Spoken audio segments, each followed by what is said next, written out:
Good evening, good evening, good evening, good evening, good evening, my people. Ogo nwanne m, good evening. I greet you. Because I want to join no kaba metaka na share button. Yotara. Matters arising.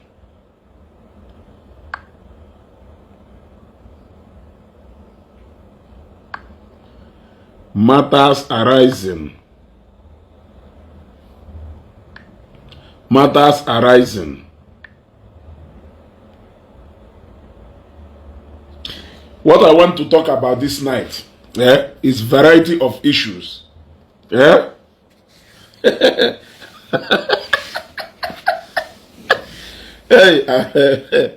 Hey, ogo, kwa eziokwu. Hey. Okay, actually no Sunday. Actually can send the salary file. Actually ne. Anyway, nah Ogwongo onye nukwolo ka ị na-ede ife aya amagwo na no volume.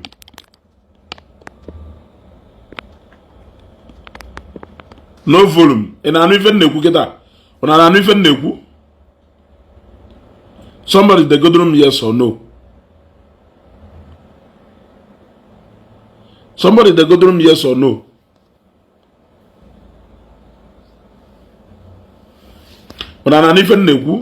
Somebody they go yes or no. Okay, yes. Ogode when you wechiri ne o onye fukworo ka a na-ekwu ife aya moko no mmenyere na chi menyelum. Akwo mmenyere na chi menyelum. Mana even nọ na eketa amelum ọdụkwazie ka asị na ife niile na-agakwazi nkọ ewe na iwe ezigbo mmadụ.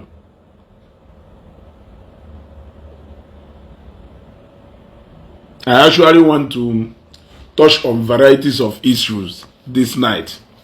Yeah? Okay, you can hear now. Good. I want to talk about varieties of things this night.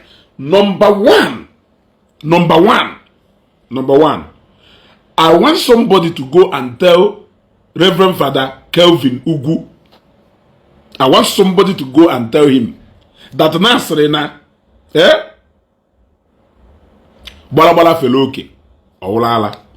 I respect him as a reverend priest, but he should not stretch it too far. Women the Catholic here, so join no for the Reverend Father here into a potter. Ebiane Kumaka ndenele holy water. Ndenele holy. Bakenem church in this world do lelu spiritual materials carrying the Catholic. I want you to tell me, one the denomination of any church in this life lelu spiritual material carrying the Catholic. Ilu na Catholic church, ilu na portion of ebe and spiritual materials ya ebafelu Reverend Father Potter usoro ndị mmadụ agba mono na in a battle to silence Ebuka Obi, Jeremiah and ụfọdụ ndị ọzọ unu ya nọ ebe ahụ na-agba unu ntụtụ unu na-eri anụ onwe unu unu na-eme onwe unu na-abụ onwe unu ike. Kelu church in this world Adameku in Nigeria. Lelu spiritual material carrying the Catholic.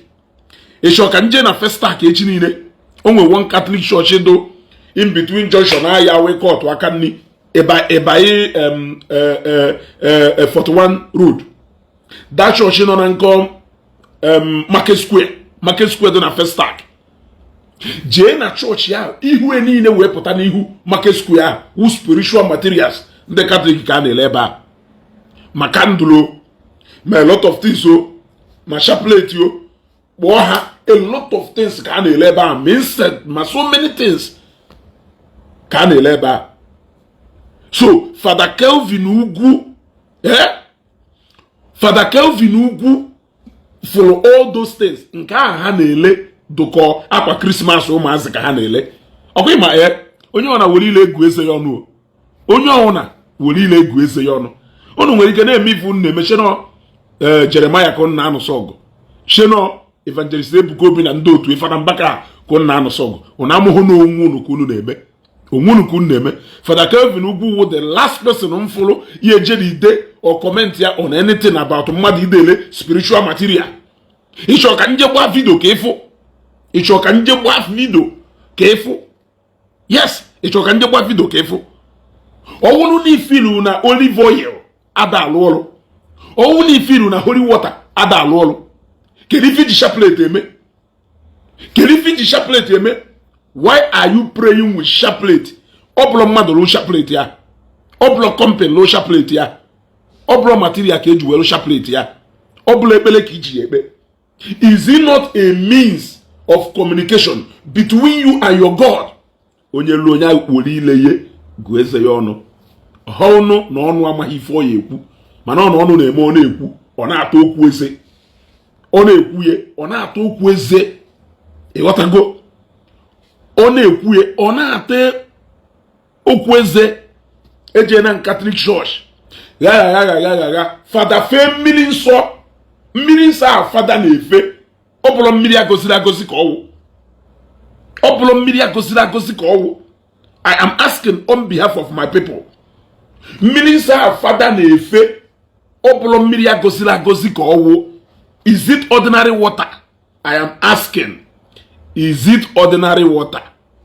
Onye ọwụ na were ile ihe gụọ eze ya ọnụ. Nje na outlet ebe ndị Catholic na-ele their spiritual material. Iya agba ọsọ. O nweghị ife ya afụ ebe ahụ. Ife niile awụ ife eji ekpe ekpele. Ife niile awụ spiritual items eji ekpe ekpele. Kedu ife kpatalụ na some people anyị wụpụ bitterness n'obi ha. Wụpụ bitterness and jealousy n'obi gị ka iwe nọ ndụ ogologo. Wụpụ bitterness and jealousy n'obi gị ka iwe nọ ndụ ogologo. Efe mmiri nsọ ewota nke ahụ a na-eti n'ife mgbe ihe ọkwa nwụrụ na-apụ na ewere ya na-efe etu a ewere ya na-efe etu a. All those things are spiritual materials eji ekpe ekpele. What of that sacrament a na-ebu ebu? That sacrament ndị Catholic hold is too holy. Not too holy. I agree with them. I respect ebe anọ anọrọ m n'epụta. Many of my sisters nụrụ di na Catholic Church. Many of my sisters, even though not Anglican ka iwu, ha nụrụ di. Ife nọ na ihu akwụkwọ ebe awụ. Whether on the Catholic ka ịpataile, whether on the Pentecostal, any Pentecostal denomination ka ịpataile, whether no Fada Mbaka, whether no Ebuka Obi. The only place in Jew when we problem with Fada Mbaka then, una at a time like this, when he knows what is happening, when he knows the game naga on, he decided to make himself an instrument to be used. I was upset and I was angry. Then I was upset because a moment expect no ye lose God. A moment expect no ye kwe. Can this man of the underworld quote ye in anything? Why must you allow yourself to be quoted in when you know that the battle is not even against Ebuka, but the battle is against the kingdom? Otherwise, whether no Catholic Church or Anglican Church or whatever thing, as far as all those things will bodies in the body of Christ, I represent everyone. I represent everyone. For the sake of what is happening these days, we should be on guard, and we should not give these people opportunity to be quoting men of God here and there. Why would they be quoting a man of God just to defend nonsense and spread? I am asking you, as a man of God, why will you allow these guys to be quoting you? Are you telling me as a Catholic that the name with holy water? Kerunde can use holy water, carrying the Catholic? Is that what you are telling me? Kerunde can use holy water, carry Catholics? That candle here and there. What is the use of that candle? That candle, a company, is it not automatic to put well people waiting a good? What makes it different is if it's yes. What makes it different is if it's when they use mantle carrying the Catholic. In fact, the very essence of their church is all about mantle, because Chaplet is the number one thing. Chaplet is the number one thing. You will identify a Catholic. Ebo no no onya chaplet no or by chaplet naka. I believe that that chaplet do very sacred. It is a mantle in which you use to pray. Yes, I go rosary. A way communicate here. A way speak here in the language that even a Canaan man cannot understand. Why are we allowing jealousy? Why are we allowing jealousy to eat so deep into us? Asrena nwata bakari ibe ye na nko asina okpari na ajofia. I want to use this opportunity to speak to people who are telling Father Kelvin, write down, telling what is his name? Kelafan Kano n'obodo Igbo nke awuri nke na aka afumofo. No, just for the sake, no, that title of a reverend father. Nenisi. That is the reason I try every possible to be ignoring him. Ewopia agolonya guyebengeye Matthias. Bayoku etunsagwa Matthias. But I am avoiding that because not a Catholic priest. Now, who decide there to make everything about Christianity to be carnal? Then I will tell him, no luhe motam. I cannot call him father because no luhe motam. I am only calling Father Angelo father because of that same Christian value and that Christian faith I will. Who decided to make everything to be carnal, that there is nothing spiritual after all, then I will tell him that he is not even half old enough to be my father. Yes, how old is he? The whole respect I need is because of the same thing, the same Christian values Hanacho can have break here into pieces. They want to entertain Matthias and his groups. Hamapata from nowhere. From nowhere. Yes. Ejegonya Catholic Church one obosia. O kwa dife pojerum na Catholic Church na Lagos. Nnukwu eba. Polonyi n'enu mgbe agbakọta n'ihu ọta. Father ji Ifa wee kwa mmiri nsọ. Polonyi n'enu sokule soku somewhere. Ewoje nya no ngozi. Ewoje nya no ngozi ka owo. Oh blessing ka owo. Oh a holy water. From mmiri as ordinary water. In fact, if I have my way, I will even tell that father, nyakwa naro. Why are you trying to make it to look like? Is it all about who is in possession of that water? Is that what it means? Is it all about who is in possession of that water? I am asking you. Is it all about onye jiake wejide mmiri a or onye gosiri mmiri a? Melu ni ilu nulie na nwata si kwonulu unu nna ya ọkụ nwata ji iwe ji anya ukwu ji ekworo wee sui unu nna ya ọkụ malụkwuo na mgbe ọ elejiri n'ilo na o nwere ozugbo ebe ọ enwe shelter over his or her head. It is very clear. Unu kulisicha. Me, I am not a pastor. I am a businessman. I am a trader. I do my business and I go back home. Unu nwawunde no na this ministry. Nde mmado na agba mbọ ka abụkasịa kulisia. If you people make yourselves instrument for this man to use you, apota in a place where they want to crucify your father, apota in a place where people want to humiliate your father, apota in a place where people want to belittle your father, they will be quoting your own word against your own father. Does it make sense? Apotasi na nwa ye ekwuru. Apotasi na nwa ye ekwuru. Apotasi na nwa ye ekwuru. What are you making of your father? I am asking you. Do you think that you are a responsible child? That your own words should be used against your father? Do you think that you are a responsible child? Do you think that you are a proud son to your father? A plot, well orchestrated to bring your father down. It is your own word as a son or as a daughter that will be used against your father. Do you think you are being a responsible child. I am asking you, do you think you are being a proud son or daughter to your father or to your mother? Yeah? Do you think so? Wolunu nwayo. Afro mebe ndị mmadụ master maka na ikpole ebuko biase. Po Jeremiah say, you want to make it to be denominational.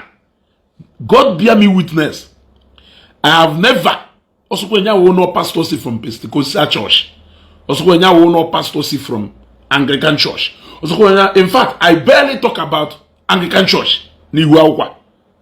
Everything I have defended on this Facebook is more of Pentecostals, sometimes even Catholic. Yes, I have barely come here to talk about even anything about it defending and my Anglican faith or to defend whatever, because I think for me, an injury to one is an injury to all. But if you want to make it an injury to one, it's an injury to that person. But when it comes to you, you will begin to do another thing. I want you to tell you, I wanted to tell you that for you to make yourself an instrument for the devil, for these destroyers to use you to penetrate into the body of Christ. You may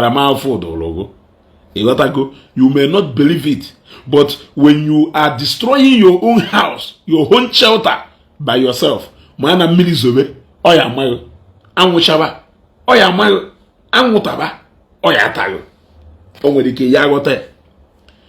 at a Catholic priest, the importance of that water had a use.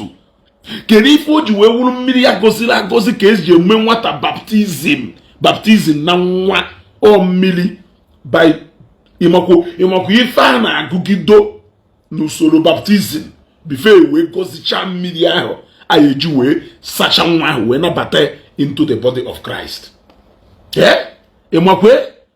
Every Christian nwere ike pụta soro nda na-ekwugheri vi na-ekwugheri ịdụ mma imele ebele ife onye kpọrọ ewu ihe ka ọ ya aza, ife onye kpọrọ nkụta ya ka ọ ya aza. Mkpọ phone a my holy phone, leave it for me, leave it for people who understand why I have called this phone holy. There are people who may understand, there are people who may share in that ideology. It is not your business. It is not your business. Afro for the Catholic. Ono chore join nde biara ino sa nde batare bia ina abere mefa. You can't eat your cake and have it. By giving room for people to insult Ebukobi, by giving room for people to insult Pastor Jeremiah, by making it a call of duty for people to insult men of God at will, to belittle men of God at will, your own Catholic priest is not spared.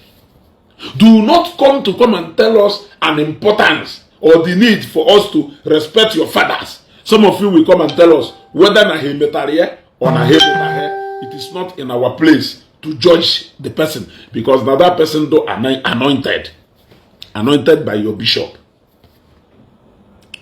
But it is in the place of the world to crucify Ebukobi, to crucify Father Jeremiah. I always tell people, if you insult another person's father or mother, what it automatically means is that you don't have any regard for yours. Yes. If you insult or belittle another person's parents, you have made your own vulnerable to insult and abuse. Yes. But when you respect other people's parents, you have made yourself immune to insult. Okari hetua.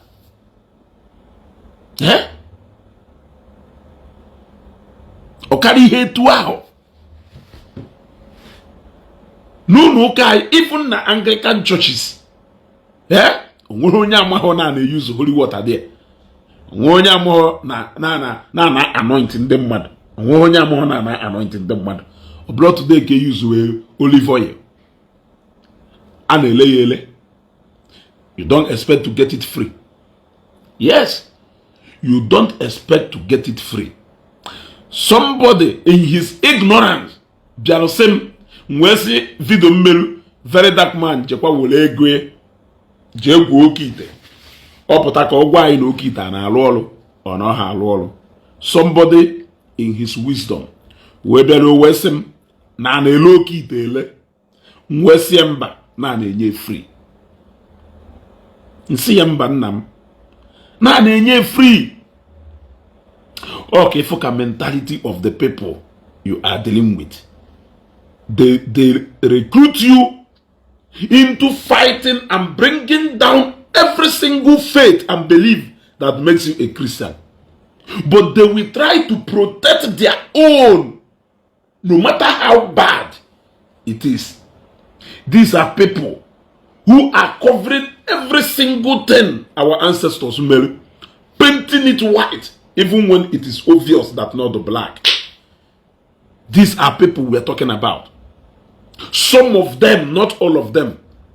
We differ. Look at J-Pack every day up on Facebook.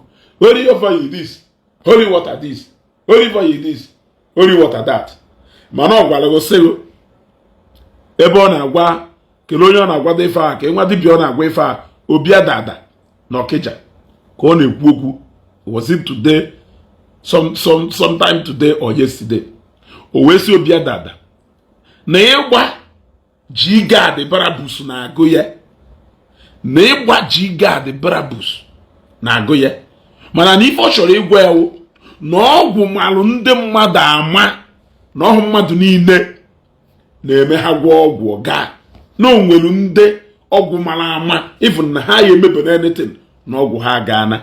Kele onye ọ na-ekwu maka ọ na-ekwu maka akwa ọkụkọ. Akwa ọkụkọ na-eti aka n'ọba. Because now what the nyelu na.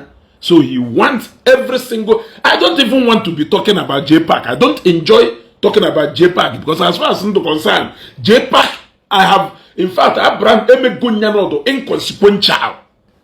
You what na? Onwere ebe mmadụ na-eme onye ahụ melu ife ewepụrụ nyanya. Nyanwa cross go boundary. So ijezi na-etiri anya na ọ dụka a total waste of time. A total waste of time. Because ana akpọ otimkpu. You know the people. Wundo otimkpu. You gotta go. Yeah? Thank you very much, Prince George. Thank you very much, Prince George. J-Pack was on my live video. Hey. Only a share come buy your biko. Don't go away. Oh, na Nigeria ka ano. Na Nigeria ka ino.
She votes in.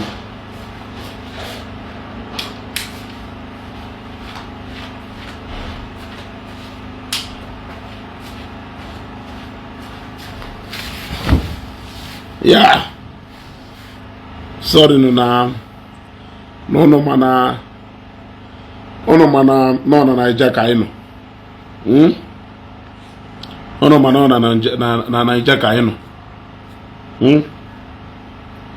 So, as I was saying, J-Pack bịa na my live broadcast. Nwanne amụ nwoke ya wuru nwoke. Amụ nwoke o nwere joy na-adọ na amụ nwoke nwoke awuru nwoke. You gotta go. As a man, you have to live up to your word. As a man, Mexico vlog brother, you are welcome. As a man, you have to be a man. It takes a lot. It takes a lot. Okay, it takes more than Ibuamu to be a man. Oblonya ona kwamu na ngata na akpagale. Blobu isi na akpagale. Ohonya nwoke. It takes a lot to be a man. As a man, who supposedly that die a line. Sometimes it will take first of if you na January. Because say you know within kiku na March. Or I mokwa together. Nwoke suppose who ikwu ofu na January. Nwoke supposedly do stable. Nwoke supposedly do reliable to some extent. There should be need for change. There should be need for change where necessary. But it should not be Ife Juwe Malogo. What I go? It should not be Ife Juwe Malogo. Now, why do I say so? J-Pack na my program, na my live broadcast. No leba confirm wolunde mwado. Ni ifo odudo na adon waye. Oweje woto olive oil. We metu olive oil aha aka ama no si no detore ya niile ko si no ji olive oil aha. We belu nwa ya ekpele nwa wedu mma we luota. Whatever thing pata no ji we whether no kwuru eziokwu o no kwuru ase. The fact is that no kwuru on a live broadcast. He said it on a live broadcast. Ebo na achoko justify yaru ndị mmadụ na anointing oil na alu olu. What has changed today? You will begin to ask yourself, what has changed? There is nothing that has changed apart from you are dealing with a man who is not reliable, who is not stable, who is not even balanced is in his words. They keep speaking from both sides of their mouth. So sometimes it's not even advisable quoting them from what they say, because they will sleep and wake up and they will say another one. It takes a lot for a man to be constant, for a man to stand solid. Amwo nwoke ya wuru nwoke. Nwoke Igbo na suppose na amwo nwoke e wuru nwoke. Nwoke na do responsible for okwu okwuru n'ọnụ. E ghọta go jidem n'okwu ọnụ m. Jidem n'okwu ọnụ m. Yeah? Hold me by my own words. As a Catholic, as an Anglican, if you don't believe in holy water, if you don't believe in spiritual materials, then you have destroyed the very essence or foundation of that churches. Let me even ask you, if you don't believe in spiritual materials, je shira kwa bishop yiri, je kwa okwema iya kwani kerifa na akwe owuru na Anglican church enwelu owuru na Anglican church enwelu episcopal ring wu ring ahụ ndị bishop na-agba. Enwere ife a na-akpọ okpu ahụ ndị bishop na-ekpu. O nwere ife a na-akpọ akwa ahụ ma rope ahụ ma nke ha na-eke eke n'ukwu. Ife niile ahụ nwere afa and ife niile ahụ nwere symbol. If you think that na spiritual materials are they existing n'ime churches today, jee kwa akwa bishop yiri ebia church ebia skelada.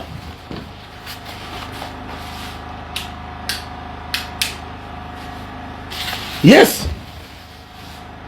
Yeah? Jee kwa akwa ịkwa ya pụta unu pụta na anọ na Facebook na-ekwugheri. Unu pụta na anọ na Facebook na-ekwugheri. Keri ife mere akwa bishop na-eyi o ji wedu different from this one iyi. Keri ife kpata na bishop ahụ enweghị ike iyi ordinary akwa wee bata na church. Keri ife mere ochie bishop ahụ o ji wedu special from ochie bishop. Why o ji wewu nọsọ bishop na adọrọ n'oche ahụ. Obia huko onye ọzọ do qualified n'ụlọ ụka edoro n'oche a, unless no somebody known at the level of authority with him. I am asking you, since you are claiming that you don't have sense, you are claiming now that you don't have sense, jee na your altar, jee wo that cup eji serve holy communion, were je gbara mmiri ṅụọ. Yes, ma during holy communion jee kute rice nye ndị mmadụ jee wota ever wine gbanye ndị mmadụ kere ife mee communion wine o ji wee do special and sacred na agọzi ha ye different from ever wine and toma wine kere ife mere different. By the way, as a Catholic member and as an Anglican church member, who even any church you believe in, who don't even believe that spiritual controls the physical, who don't believe that there is spirituality, who don't believe that there is spiritual material, who don't believe that we should live by faith, I wonder what makes you think that now that white thing as Holy Communion, that by praying and blessing it, no change go to body of Christ. Now why now? And as a communion wine. Now by mere blessing it, no change go to the blood of Christ. You believe as a Catholic, as an Anglican, but I go see holy water because because the holy water, because because the seraphic oil. Proclaim what the same thing. They proclaim on a wine now. Owe go bala Jesus. Proclaim what the same word I heard you me achicha ahụ owe ahụ Jesu Kristi ebuko bi mezie na nke ọwụla alụ. I am asking you, this is the reason why you don't need to join these men. You are not in the same category with them. Squeezing yourself inside that place, squeezing yourself to belong to them, will only bring you to ridicule. It's either you don't go to church at all, or you go to church. You must be one place. Yes, you must be one place. Yes, you must be one place. Onwele ebe tochukwu onwele ebe adele spiritual materials. Onwele ebe adele spiritual materials. Yes, Holy Sacrament, the whole Catholic Church nọ na the world jiwene aka that Holy Sacrament ha na-use ọha na Nigeria ebe a ka esi ebujere ya akwa ndị ụkọchukwu akwa ndị fada robe episcopal ring mkpa ha na-eji crucifix ha na-adụ n'ife dị ma cross ha that Virgin Mary na ndị otu o Jesus Christ ha na-akpụ ife niile ha bụrụ na Nigeria ebe a ka esi ebujere ha. Enwe shops ebe ha na-eji ego ebe ahụ ọ na-edisives n'onwe ntochukwu ọgwọnụ so unu n'obodo oyibo Germany tochukwu Germany nọ my dad agbago Germany for 30 years. Ijebe Germany onubos which day ka ije Germany? Yes, my dad is heading to 70 years 30 years plus ago ka o bidoro ịgba Germany mgbe amụ bohowu. So you people should not just wake up one day and decided to twist everything up and down. It doesn't work that way. Yeah? Onweno obodo adere spiritual material. Ije man India. Ibata na shop ebe na-ere spiritual material na India. Ibata ebe ahụ, ifu nke wife onwe ife na-eleba ya. Onwe ife na-eleba ya. Roman Catholic all over the world. That insect ha na-amụ ihe n'ife a ha ji ebugharị etu ọ bụrụ na Nigeria ka ha na-abịa eweta that thing eji eti ihe ọ bụrụ na Nigeria ka ha na-abịa eweta. Yes, ọ bụrụ na Nigeria ka ha na-abịa eweta. If not for anything,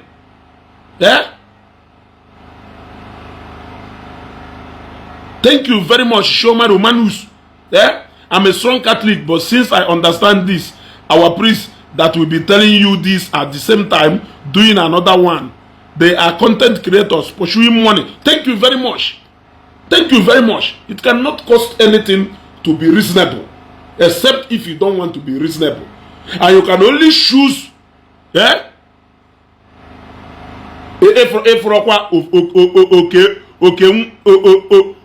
okay nwa Zion nke a ndị ụchalụ onwe ha ije were Zion tii n'afaghị ka efi na-etiri Zion n'afaghị gba afaghị oke ị na-azụ oke nwa Zion mana every time you are always on the wrong side. I know people like you sheeps wolves in sheep clothing. I know people like you. You think that by answering okay nwa Zion you can shift my face. Yeah, You can shift my face from looking at you for who you are. Yeah? I wonder why you will be so much interested in people not insulting Father Kelvin Ugu, but you will appoint people to insult Evangelist Ebukobi. Go to Evangelist Ebukobi, your mate. Go na your level. Even Ebukobi as a man, we are in the world. As a man, Ebukobi umoke. Akwa gone, I'm asking you. So meaning na, as a man, even as a Kana man, go na yaho level. Owunu no de patego, go na yaho class. Owunu no de exposure, go na yaho level. Go na yaho blowmate or level in any way. So I wonder why you think it is okay for people to respect Father Kelvin, but it should be fashionable for people to insult Ebukobi. You think when you add Okenwa Zion to your name, it can cover you so that we can look elsewhere. Yeah? Blessed in Washington, Ezugo, my brother, they have a lot of spiritual shops here in UK. Thank you very much. They think we are daft. They think we don't have people. I speak to people from America. I speak to people from UK. I speak from people from different places around the world on a daily basis. On a daily basis. Yes, on a daily basis. So you think I'm going to judge? I'm going to judge some of you self will be Germany. Some of you self will be Germany. And when people go to Germany, even before you dream of going to Germany, you don't know that Naim will people be America. Even before you even launch la assassination in America. I am will go uncles who be America. We cousins in America. Yeah? Even here in Philippines. Everywhere. Everywhere. As a Catholic, you decide you have to make yourself a tool for these guys to be mocking the body of Christ. You think when they are laughing at Ebukobi, you think that when they are laughing at Pastor Jeremiah, that in Ankeyu, ni exclude no exclude. Yeah? You gotta go.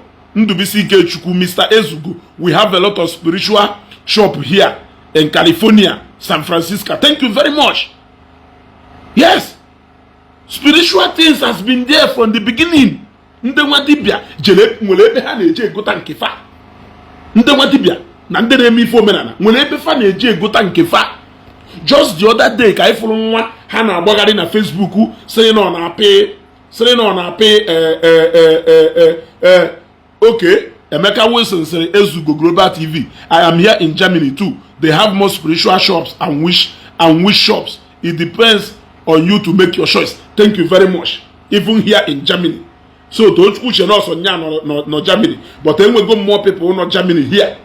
We do the same thing. The other day, except that one small boy, non-kilo, na pio isi one on happy. Ose na nke awo ezumezu, ose na nke awo ofo, ose na nke awo ose na ogono, okposigido osisi ni na ho na ape. Ifu for do mo fake ama hebe kele nkokwa. And on a comment section, where this boy should be taken serious. Somebody should take this guy and by believing that na osisi happy apolo osisi ezumezu or nke apolo ofo, nke apolo gono. By believing that na that osisi can possess power, but na holy water agozi no osisi nwatakịrị elubote ihe ezipele wori enye ukije debe ebuwe kai nwere ike I possess a power do different from osisi. You are wise, you are sensible enough to know that no je iwotaro, which is mkpụrụ isi pụrụ that you can take that oje and speak word into that oje. Shiru adorogumma ụbọchị amalụgumma enakpu oteta obutere ife ọma obukọtara ife niile ọkwaharụghị ụzọ ibelivuru na ọjị ahụ ịghọtara aghọta pụrụ na n'ọwụ mmadụ kọrọ that you can speak into that ọjị ahụ eme shiga ama mma that na osisi ofe ahụ isonye na ikenga na nke ahụ osisi ikenga nna ya ka ọgụnụ that you can speak into that osisi ahụ esizie from ordinary osisi awọtara awọta ruo osisi ọfọ. I hail you people. Maka nde ono na agwo oblomaka people like us and we more people do more intelligent, more sophisticated. Some of them has traveled more than you. Some of them are well exposed more than you. Some of them have seen things more than you. You got that good? So, if you think that you can come up with any nonsense to come and deceive us, you are joking. You are joking. As a Catholic member, as a Pentecostal member, and as an Anglican, even in the Sabbath,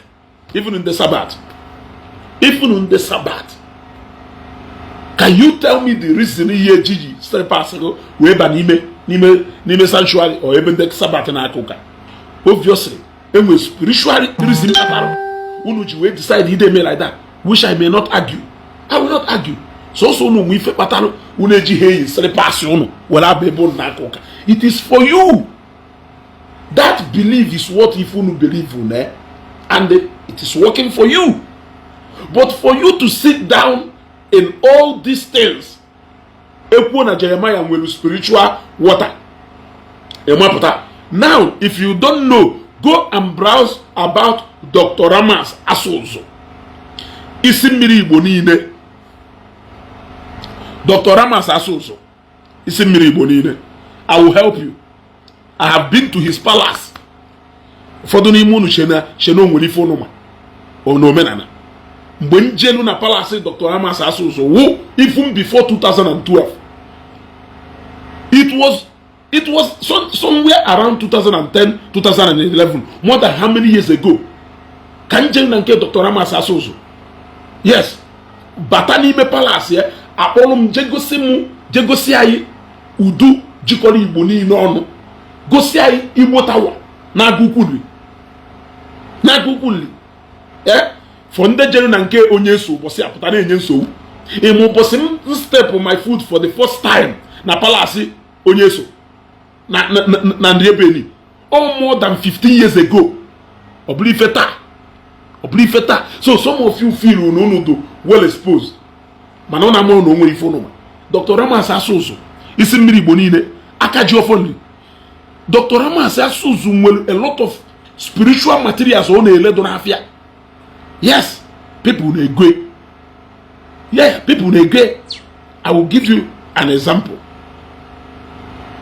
Because sometimes, epota, ena condemn ife, emana similar something. Onye lele enwe, golonkota, ife mmapuka do ben. Ilele enwe golonkota. Ena kozi onye nwele enwe onu, mani nwele nkota ben. Ona ema ho ni ife mmapu do bonya do ben. That is why I am a Christian, but I am a Zionite, but I am a Zionite, but you believe on a holy sand. You believe on a Janso. Aja unesho si from Anna. You believe on it. You believe on a mother when you kid in a no kute bebele. Mani believe on you putan zu from Anna from the earth. If believe on you potato from the earth, will you make something? If believe on you ugili, mo shikoto okute, will you not buffer? Or if you bond the jokuta buffer, has you no kuta and abahu hanano. If you bond the jokutosha, mo okute wekos, will you not buffer? How okuta and amo, or watch it, yana, will you not buffer? Mo unkugiria. Hana aba monga ya hajide ha na efe yetua ona agba hoku make una dey play ihe eji nzu na edo wee mi ife mana mmada ya shira aja na wee kpọ ya aja nsọ make una dey play ihe eje na mmiri je chụọ aja mmadụ jezie mountain e call you on no je mountain manage na mmiri all these are they not part of the earth iye je na mmiri je chụọ aja mana mmadụ je na mountain je kpee ekpere ikwugheriwe ka onye egbuwara isi ndị ifele ha na-eme m ahụ nda wonala onwe ha tina aka uche ajụrụ ajụ Ndi fele ha na-eme m owo. Ndị asịrị na ha so-called Christians. Mana ha na-eme mkpokwu na-eme mmegheri. Because ọ mmegheri ka ọwụ. Ọ mmegheri ka ọwụ. If not mmegheri, I repeat again. Tell me why people should quote your own word when trying to sink your father or your mother. Why should it be your word that people should be quoting? Why should it be so? Or don't you know the game that is going on? Don't you know the game that is going on? If you don't know the game that is going on, then you need to be spiritually alert. You don't even need to be spiritually alert. You need to be mentally alert. That is the only way you are going to. As a Christian, you are so quick. I'm a Christian, but I've been at this one. I'm a Christian, but I've been at this one. Are you for real? Are you for real? Are you telling me that not for Bobble? God alone. Are you telling me that not for Bobble? Biakam Ogaria Yeba the spiritual material. Biakam Polo Napo F-line. Nankone Weba. Biakam Polo Napo Eba. Kefia. Kefu. Bagalia. Kefu meben de Watibia. Mandena lo root. Mandena lo miri. Mandena mese wine. Kefu. Na hanchari name with shops ebe ha na-eje good spiritual materials ha ji alụ ọlụ. Yet onku egbe emere mmekpọ. Isiagu agbakpọ animals things ha woje na alụ debe mana nwa dibia wolie me one or two things tinye n'ime ite obere ivo no nọrọ na n'ọrụ. Yet all something ị nwere ike ije kpata na mbụbọ anụmanụ ị nwere ike iwota or material import na import. Esem na nke na-aka agbaka m isi iwu mmadụ pụta. Father Angelo as a reverend father Father Angelo as a reverend father on other administer Holy Communion. I am asking you. Other there ego bumma. I don't need you to ask me any question.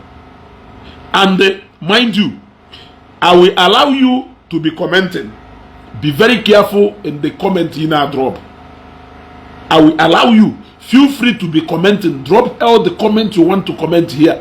But Ebakaria speed, I'll block you.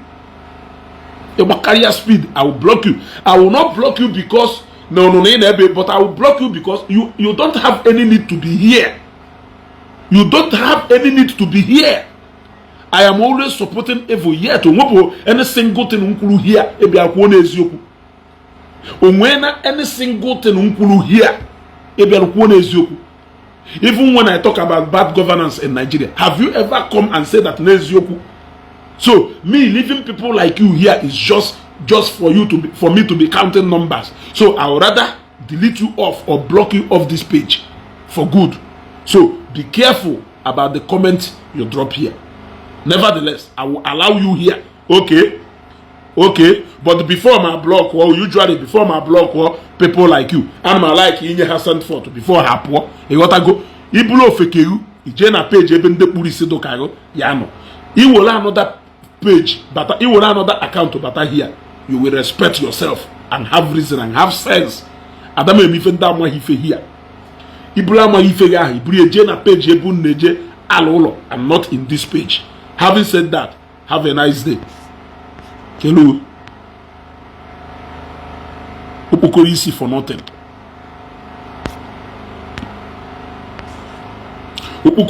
Isi for nothing. The fact is that some of these fekene megelifa wouldn't they believe in a traditional religion. Some of them believe in a traditional things. The only difference is about Nangongwaji, your traditional, your spiritual things. When I worship God, man, how much their own spiritual things. When I worship whatever Arobunago, Hana worship. Okay, now Senozoma, have a nice day. Have a nice day. Have a nice day. Another person biakwa, you want to go? Another person biakwa down another thing. If you want to preach about people being aggressive, you must have to start from Matthias down. When you want to preach about aggressiveness here, and you have never said that to Matthias, if you always go fake, I have to tell you in advance before you day here. Before you day, but why are you being aggressive? but he debuhe na page Matthias if iwu okpo ịmaghị ife in advance ka ọ ya wee dey high ebe ma na iwu okpo ma na ịmaghị ife. How I conduct my program is none of your business. Come here and listen to what I'm saying. Ọ bụrụ na ife na-ekwu na tormenting the demon in you, leave my page.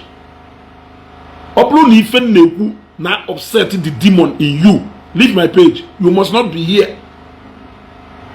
You must not be here. How I give my message is none of your business. If you can listen to Matthias with all his aggressiveness, why can't you listen to me? If you can listen to Hear the Light of Africa as Tipa fail will break, why can't you listen to me?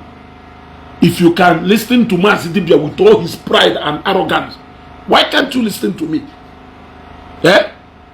The only difference is that in their pride and arrogance, in their noise making, in their talking too much, in their aggressiveness, they are romancing your ego.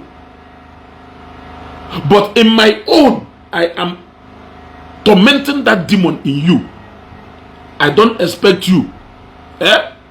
What some of you condemn where I am is what you admire where other people are. It's none of my business. That is yours. Yes. So, now, spiritual materials do everywhere. It is everywhere. I am telling you, it's in order everywhere. I want you to go to that church in Ijele on Sunday.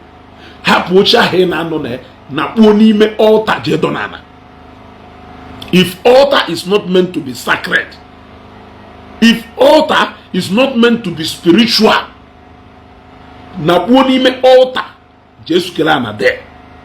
I am asking you, na altar Jesus kelana there. There is spirituality everywhere. There is spirituality everywhere. Ocha nunoka mwelonye even ono na ebe niile jee n'ochi igwe Nnewi jee donana ka iwe ma na-enwere traditional and something spiritual ndị Nnewi attached to that traditional stool. And that is why o take a lot of ceremony for Igwe to sit on that chair.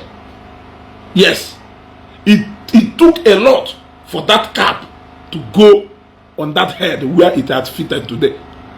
Yes, even the staff, which it takes a lot. And with so many spiritual interpretation, though associated with those physical things, let us stop being naive.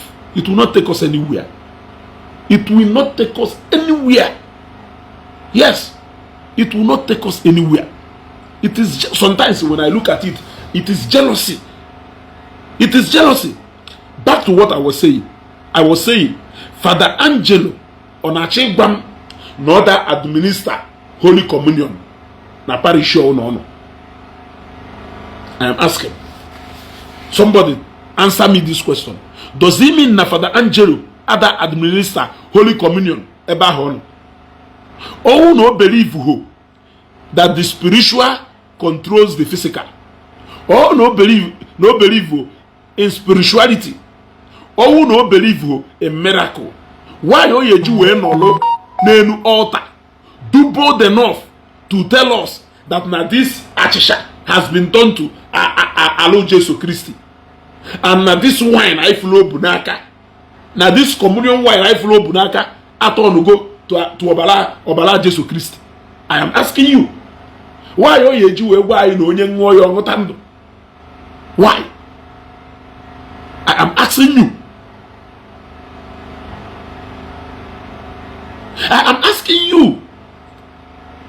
Tochku selai na nke ndị ọcha awụ for decoration. I hear you. Ndị ọmụta ọgbakaria. Ndị ọmụta ọgbakaria unu je ebe ndị ọcha ije ka ndị ọcha wee malụ befa. Mentality of a black man do very bad. Mentality of a black man do very bad. These guys left this country to go to Obodo Bendocha to go and make ends meet so that they can come home here and bring something home here. Halueba pala mula mulo. Pala mula mulo. I want somebody to ask Father Angelo this. Oplu no they claim to be an upright man. I want him to come out openly and tell people that communion and a take is a deceit filled with lies. I challenge him to do that.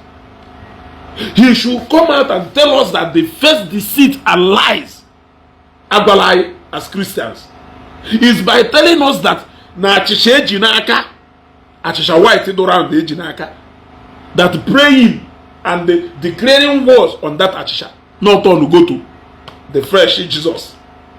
And na communion wine or company lolo, ama company na alwe.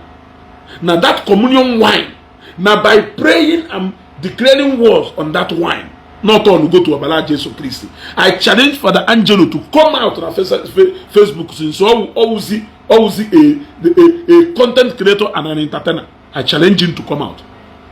I challenge him to come out. Yes, and before I forget, tell him that if a white hair had a I also need my own, because it is a material.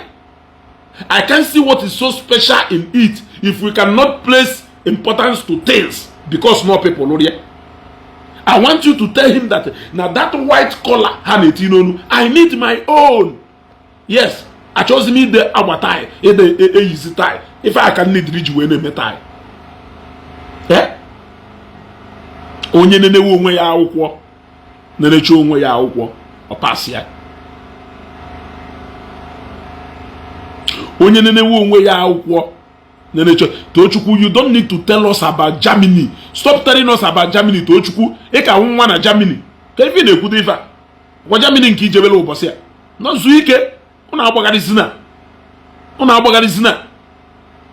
Kwa Germany nke unu jebechara ụbọchị ya. Una agbagarizina. Una akpala ha akpalụ mụrụ amụrụ ebe niile. Onwe bụ ụdị ife unu ma maka ebe ahụ unu nọ sef. The actual Germans do deep rooted in Christianity.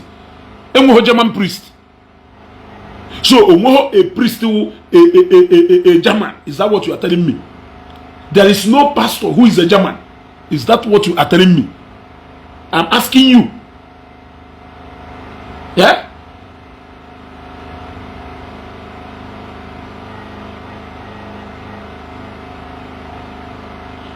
Yeah? Is that what you are telling me? Father Christmas or no Hobaya? Mother ncho ekpulu Father Christmas will give to the mother of what you used to call that na Germans na ekpulu Santa Claus. The fact is that na Santa Claus existed. That is the fact. Who is Santa Claus? Colonial Santa Claus, I am asking you. Or exist or not exist? So what is wrong in bringing back his memory every time that season, Lulu? What is wrong in doing that? Yeah? They don't believe in God anyway. It is you who is going to. The former Pope was a German. Thank you, Alex Ogwa. You are always on point. You are always on point. You are always on point. Eric Omuzu, go back to your village and practice your tradition and do what your tradition tells you. Don't come to Facebook to be making noise. Your tradition is not practiced on Facebook. Yes, the same way I should go and read my Bible. I am telling you now, go back to your village and practice your religion. And that practice do tradition in the city. Or on a Facebook. Yeah? You are now the spokesperson for Pope. That is how ignorant some of you is. Are you a spokesperson for Pope? Are you a relative to Pope? Pope or one name on go to Pope. Pope or one name or one name. I am asking you. Yeah? I'm asking you. Do you think that Pope believed in God? Yet he dedicated his life to the service of that God. Did he marry? Kelebe munye Pope no. Tochukwu, come and tell us. If he doesn't believe in God and yet dedicated his life to the service of that God, kelebe munye no. Kelebe grandchildren ye no. Kaimalebe fano. Olunane kwifuna maho. Then Eric Omuza, I am telling you, if we should go to read our Bible and stop fighting on Facebook, then I will tell you, why can't you go to the village? Tell Waja, tell Matthias, tell Ihede, tell Mazidibia, Tell the likes of you to go back to your village and practice your religion and stop coming to Facebook to come and disturb us or make noise. Am I communicating? Asarango ife ikwuru. Asarango ife ikwuru. Asarango ife ikwuru. Asagongie. Asagongie. Unu chọọ ịkpala akpalụ mụrụ amụrụ kpara na akpalụ mụrụ amụrụ hapụ na aye. Unaye end the new religion in Africa here. Not even traditional religion. Not to talk of Christianity. You people cannot end it in Africa here. You are just joking and you are playing around. Not tomorrow, not next tomorrow, not even next 100 years. 1987. Marriage is not a priority for white people. Only few are married. Therefore, you can deceive. I am telling you. Tell me a Catholic priest na Germany no nwanyị. Can you tell me a Catholic priest na Germany no nwanyị? This is Empire. Greet you. Nnukwu nwanyị, you are welcome. Yes. Tochukwu. Tell me a Catholic priest na Germany no nwanyị. You are telling me that marriage is not a priority to them. No. Ebe na Nnewi ba ya, ndị ọgbọ niile anụcha na nwanyị. Even ndị ji 10 years to aya anụcha na nwanyị because na marriage we priority here. Omugwo ndị do 50 years ebe anụ bụ nwanyị. Ihe ji ịtarị pịa ha ka ha wee je no nwanyị. In fact, kelu part of the world ebe marriage you by force and not a personal decision. I am asking you, kelu part of the world ebe marriage you by force and not a personal decision. In 1985, more than how many years ago?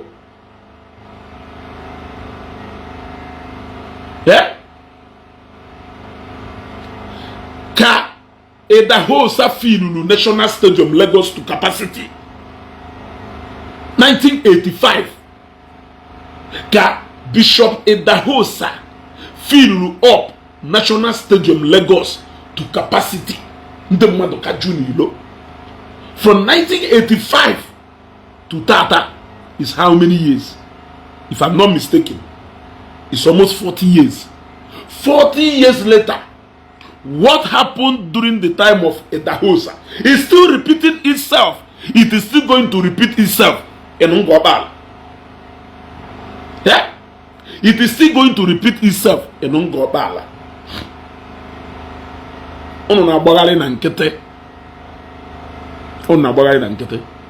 But my message is very simple. As a Catholic, as an Anglican, as a Pentecostal, as onye Sabbath, ewo. One day I am a Christian, but this one, why you no munu? Why you no munu? Why you no munu? Bala feloke awulala. Ejina because of jealousy and envy. Wolumake destroy even the ground where you are standing. Yes, that holy water, your reverend father may faith from altar. That reverend father, that holy water, your father seen a book.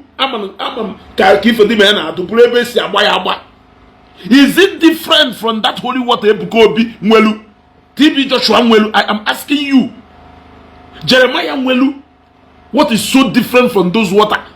The only difference there is that now declare go words there. Gozieye. I am asking you. And I'm a Joe. Son of Makamana. Eme hase na neti ifu sticker.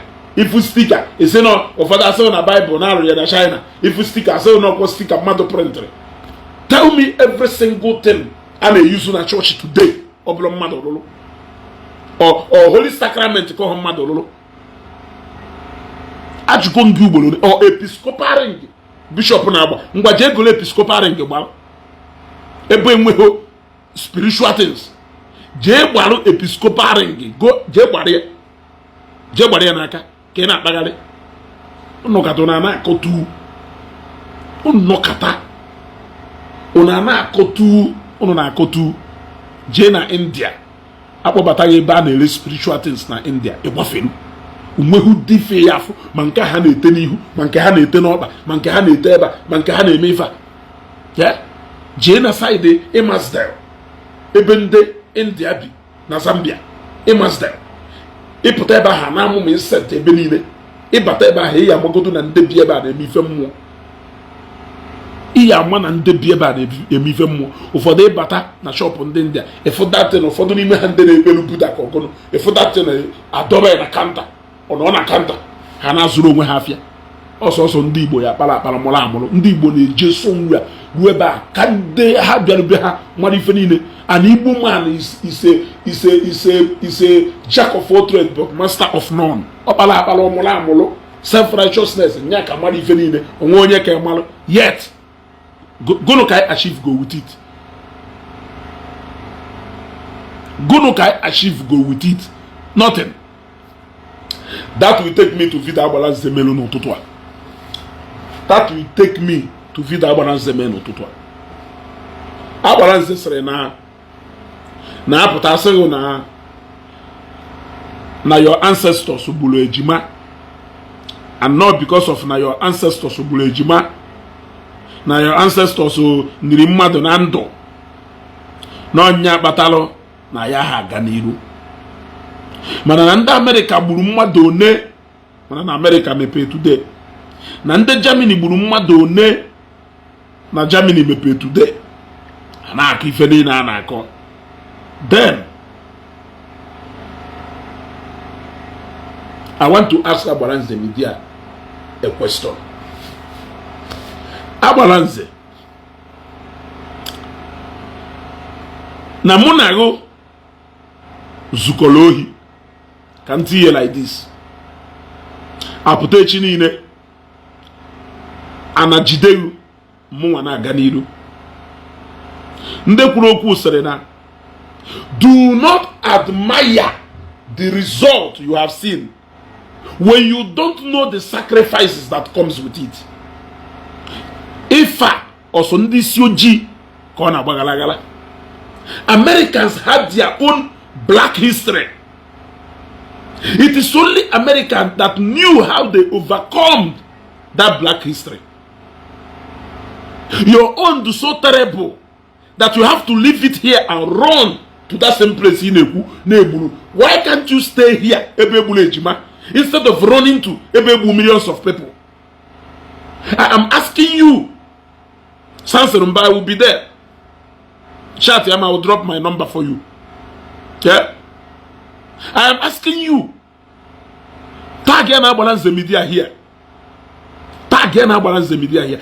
This is why Igbos are failing to progress. This is why Igbos are failing to progress. You are looking at the result in Germany. You are looking at the result in America. You are looking at the result in China. Do you know the sacrifices that comes with that result? Do you know? Do you know the sacrifices? Do you know the labor? Do you know what it took them to get to where they are today? You don't know. You are only looking at that result. Yet, they have their own black and dark age history. You have your own.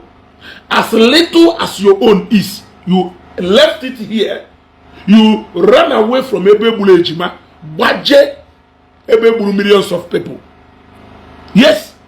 Have you not answered that question yourself? That question you are trying. Imagine the reason Batarundosha you will succeed. Despite all those atrocities her committed. But you are failing to succeed in this place despite the little thing. If you remember, that is what the difference is. That is what the difference is. We may be 10 here. Different sacrifices, different route to how we arrive to success. Yes, that does not mean that setback is not real. Yes. That does not mean that setback is not real. Have you even asked yourself how Christianity came to America? Have you even asked yourself how Christianity came to in the Western country, both Germany and other people? Have you even asked yourself how they managed to welcome Christianity? Have you asked yourself? I am asking you. Is Jesus Christ in any Bible book? In Total America, in any pages of the Bible? In Total America, na any pages of the Bible? In Total UK, London, in Total Obodoni now, na any pages of your Bible? What it means is that the same way Christianity find its way down to Nigeria here, with the same way Christianity will find its way down to America there. Are you getting me? And they knew why they welcomed and embraced Christianity then. They knew why they embraced Christ then. Go and study your own history. Go and make changes in your own place. Leave Germany and America alone. Yes, they buy the millions of people. Your own people buy Ejima Niemadanando. Go and concentrate on your own history. Go and rewrite your history. Forget about Nkendocha. It is not yours. It's not your business. It is left for them and their generation to figure it out. And somehow they have managed to pull through. You are still where you are. We are still where we are. Over Sabi Ndi Igbo. Pugariwa na street of America at the Benine happen upon Bofisia. Uneje otu unu nwa ndị ọcha work ibe. Otu unu nwa ha ji Christianity bịa gwụwa anyị. Otu unu nwa ndị ọcha mere nka. Otu unu nwa ndị ọcha wụ nka. Ife niile dum unu ji ama atụ wụ ndị ọcha ka unu ji ama atụ. Ife niile dum eji ama atụ n'ụwa wụ ndị ọcha ka unu ji ama atụ ya. So religion na society ha wee bịa. So nya webu unu disagree with ndị ọcha. So religion na society ha bịa. Mana atụ niile mmalụ mma. Benjamin Mbekwu, I greet you, brother. Yeah? Yeah? Ife niile dị mma. Gụna onye akwụgharị ọnụ, come to America. Gụna onye akwụgharị ọnụ, come to UK. Gụna onye akwụgharị ọnụ, bịa na China. Gụna onye akwụgharị ọnụ, bịa ebe. Ife niile dị mma. Yeah? Wha nwa ka unu ji ama atụ. So ụka si be ha bịa. Unu believe na ha ji wee bịa ga ya ahụ. Isen no mu ifun neme. Isen no mu ifun neme. I have just answered you straight. Abalanze.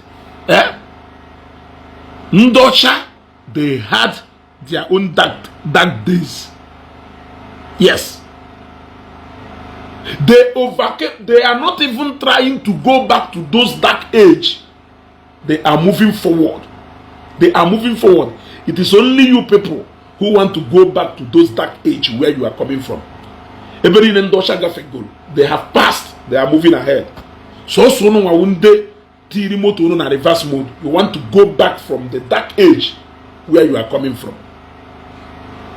Yes, that is the only difference between you and them.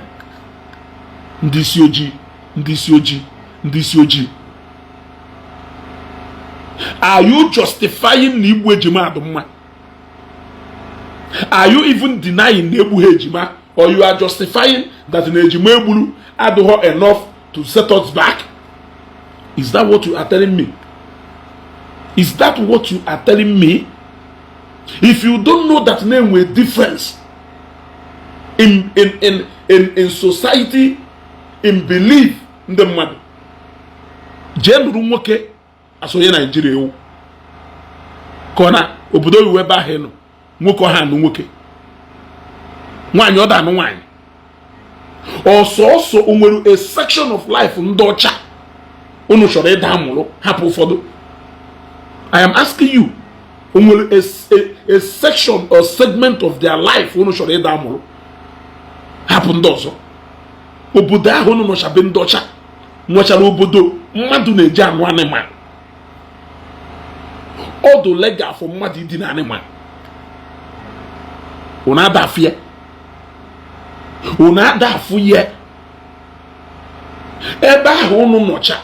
Una ada afụ na ịpịa nwa gị tarị owo polisi kpọrọ uje kpochie ebe ahụ unu nọ. Unu afọ ka ndị ọcha si etriti nwaanyị ha. Unu afọ ụdị right ụmụ nwaanyị nwere be ndị ọcha. Ọsọ soro ụdị ebe ahụ ka ọ na-eme oluo unu ama na ụnụ ndị Afrịka. Ụmụ nwaanyị ji end up chụsịsị ụfọdụ n'ime unu n'ilo. Unu ebula akpa unu jekwugharịba n'ilo. Obiri n'ụlọ wite ụmụ nwaanyị. Because you have accepted everything about be ndị ọcha. So also that part ebe metro your ego as a man, you have failed to understand it. Ike jụrụ ajụ. Ịmanụkwụ na iwu ndị ọcha n'ebe ụmụ nwaanyị nọ. Nwunye umegharị okwu egwe, I am the man of the house. I married you with my money. Ifuda na ebe onye ọcha na-agwa nwaanyị, I am the man of the house. I married you with my money. Ifuda na ebe onye ọcha na-ekwu. Sisọ ndị ọcha ka anyị na-amụrụ kịta. Let us ka anyị mụrụ ndị ọcha ọfụma kịta. Ifuda na ebe onye ọcha na-agwa, this is my house. I would say what goes on in my house. Ifuda na ebe onye ọcha na-ekwu. O nwere se ebe unu chọrọ ịda amụrụ ndị ọcha hapụ ndị ọzọ. Ịchọ ịmụrụ ndị ọcha, mụrụ ndị ọcha ebe niile. Learn everything. Yes. Emeka nwa jechi echi niile pụta gwa na John who sweetheart ya that I want to marry him. Jee na chọọchị ụlọ jikọ ha na abụ aka ọnụ. Ebe ọwụ ife niile ndị ọcha mere uwe follow the good. Ndocha this, ndocha that. That is why Nigeria that is why Nigeria and the Igbo land, they can never develop. You left home to feed home. Eruzi ebe ijeri feed home, feed wepụtarazi. Ebe a wulu beyu. Ebe a wulu beyu. Ndocha has pulled through their dark age. Concentrate on this place. Pulling through. Because a man sacrifices. A man do what it took them. A man do the approach they took. A man do how they overcome. You don't know. Yes. You don't know. You are only interested in that result.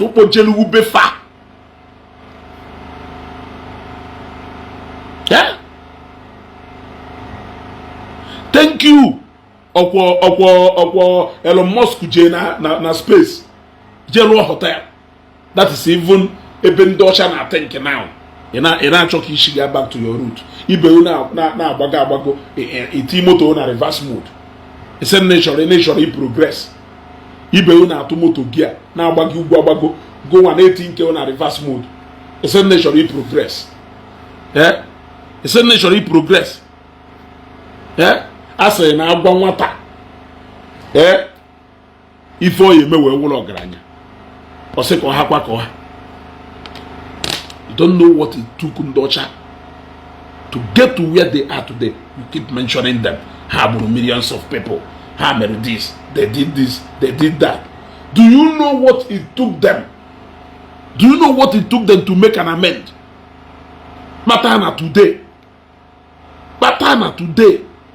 Na Ndocha mechakwuola ife mezie m iwu na anybody repeat research thing emelu ma during the World War na onye ahụ face international criminal court. They did a lot of things to make sure that they na ha right the wrong of yesterday. Yes, they are learning from their experience and they are making sure that no future occurrence. They are making sure that no future occurrence of what happened in the past. They are regretting what they did in the past.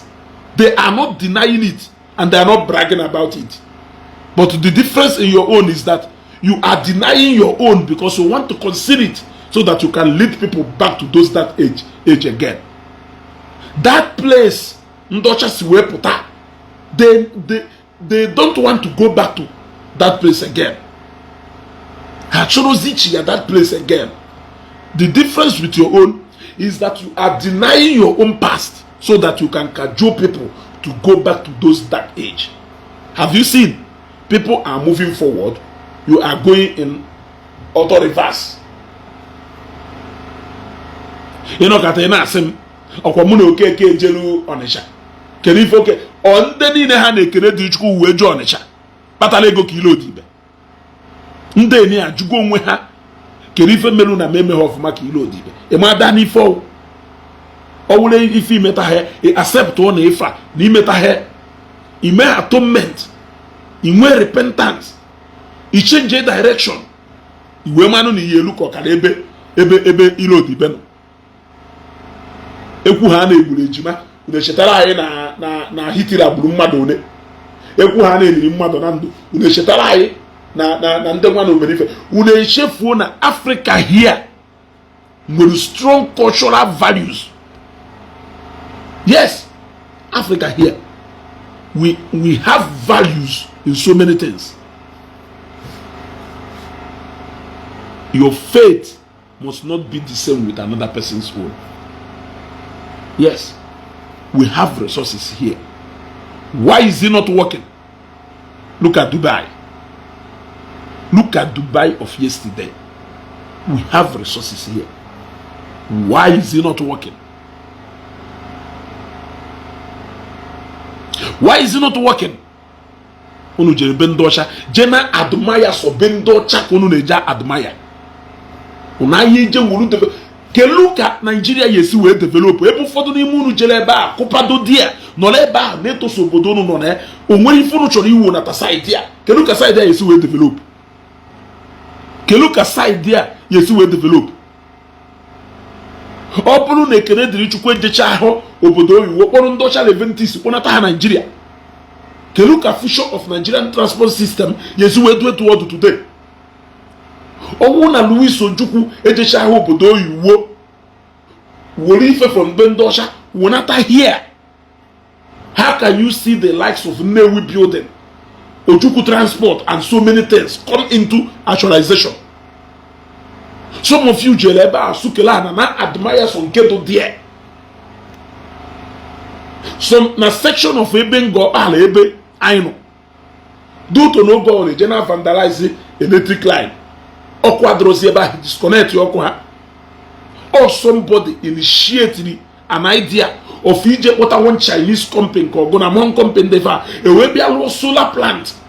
Solar plant ya we na a community oko hana recharge na subscribe na enwe ọkụ ọ na-akụ ebe for na mgbede ewe ọkụ after about 2 or 3 hours ewotakwe ha na-enwe at least more than 16 to 18 hours electricity a day. Initiative of people who has traveled mana ife ha jere obodo oyiwu ijeme ọ bụrụ ndị ya eje na-agba iso na ndị ọcha na-enwe ọkụ na ile amaka na moto na-agba n'elu briji na tren wọkpọpụ ọsọ ebe ọ na-akpụ n'ime mmiri. What are you doing to make sure that name was something do closer to that here? It is going to give you more money anyway. It's not like you will do it and you will lose. It is something that will give you money. Unu na-eje agụ London Bridge. So onye Nigeria, so onye Igbo ya ejebe America, blue guy we ejebe America. Ojewe America bi onweta ha visa America ta echi oje bi isi. Kuyi yori na nte. Jecho gold ndị Hausa ya agba ya okwu n'olu nyalụ bido sowa wanna be I wanna come. Oh man, get out. O bido sowa ya ozugbo o jebe okwu ebe a. Even before o jebe America, o tufugo everything that makes him an Igbo man. O tufugo everything that makes him an African. Yet they want to keep telling us about Ndocha who concentrated in building their place. They undergo a lot of sacrifices. It took them a lot. You don't even know what it took them for them to sanctify their land and make it pure the way it is today. You don't care. Do you care? You don't care. Up to today, uno kana abia na Nigeria ebe a block ite tiye na kago buri ejewe America. Uno kana abia ebe a buri Igbo bụ isi atụ keche na kago buri na Spain. Yeah. Uno kana abia ebe a wolu do as I say ring and pound eje fichi ihu. Wolu touch and follow and they talk and do. Wori na obodo oyiwo. Bendo chaho. Uno furu na the whole system na arụ ọrụ ebe a. I hope na mu mere justice to the questions ono joro. It is so lame and shameful at the same time.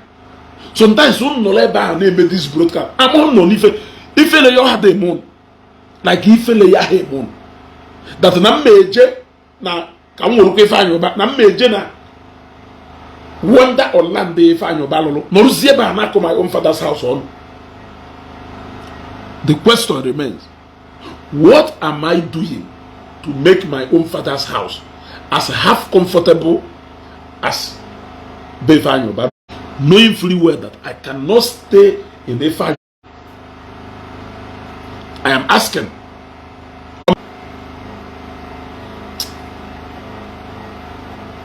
All on this broadcast, man, share about this video, and he click, he like and love network. Because only name me talk like I'm on non-report. Can I report this program? I'm on non-report. I'm on non-report. Can I report this?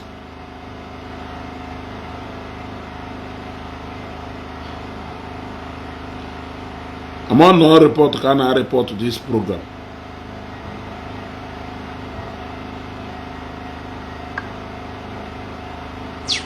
On this program, metwaka na like and love button. Metwaka na like and love button. Network out, but you go. Has man for anything here?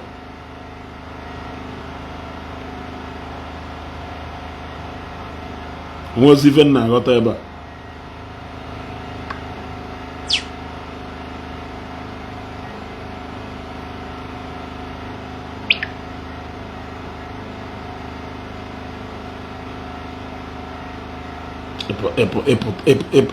Epụta join on ndị mmadụ wee na-amụ ụlọ ọkụ ese na-emu ife amamife kọnahụrụ ụfọdụ n'ime ndị be anyị. Look at Verydarkman ụkpana na-ele ọkụ n'aha mmanụ ọsị na ahụ amake ọsị na ahụ amake ị na-eme mkpokwu che na-emu ife. Destroy the house that gave you shelter. We destroy Sharia. Anyamuna ya halo.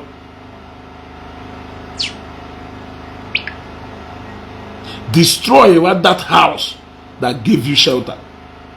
We may be Sharia. Anyamuna ya. Ga wupio.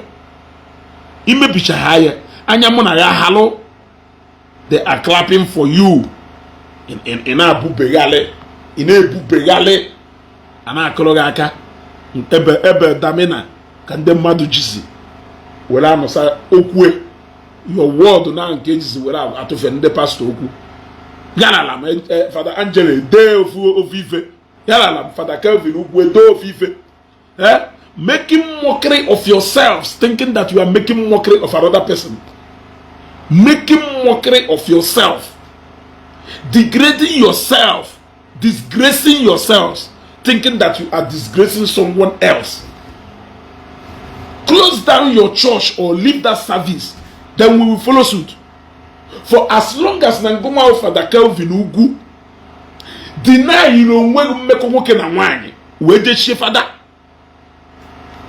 A battle keep the way make sindala. If you can do, if that God is not as powerful as in twice anyway, you will not make that sacrifice. What sacrifice is bigger than somebody denying himself taste of the flesh just to be more dedicated to worship God? Is it more difficult, more easy than him 100 days fasting? I'm asking you. That Namu take a decision, say that because I want to worship this God, I want to dedicate my body to the service of that God. What can be more heavy than that sacrifice? So, is this somebody now, name 100 days fasting, ka ị na-asị na ọ maghị ife na ọ na-ebu ọnụ na ọ sawa ife ọya arịa the same God ya emeghu na ihe aba n'ọnwụnwa ụmụ okorobịa ndị ọzọ na-aba we save that same person from me develop ulcer. Are you not aware? Are you not aware? Or do you want me to go deeper? Do you want me to actually go deeper? Ono na-agụ uchu onwe unu. Ono na-agụ uwu onwe unu. Onye ọma na Galili daalụ. Ono na-agụ uwu onwe unu. Ono na-eme onwe unu chena unu na-eme mmadụ. Unu na-disgrace onwe unu, na-etebosi onwe unu chena onye ọzọ ka unu na-etebo. Every day ebela agbagota n'elu pulpit. You want to turn your church now, deceiving people, misleading people. All in the name of a man of God. Man of gold, that is what you are. Man of gold, that is what you are. Looking at your past. Looking at your past, one cannot be surprised at your behavior today. Looking at your past, one cannot be surprised at your behavior today.